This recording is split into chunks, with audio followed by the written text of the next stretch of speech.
প্রাণীকে আল্লাহ ভালো রাখুন, হেফাজত করুন। আর যারা এই পৃথিবীতে বড় লোক গঠন করছে তাদেরকে আল্লাহ সর্বোচ্চ উচ্চ মাকাম দান করুন। এবং তার কবর স্থান দেখেন কত দুলকি মুলকি চলে আসছে, বুঝছেন? সেটি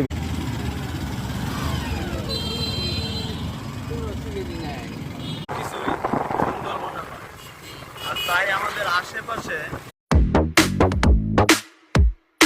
আসসালামু আলাইকুম, ঈদ উল ফিতরের শুভেচ্ছা। সব মিলিয়ে সরকার খালি লাভের খোঁজ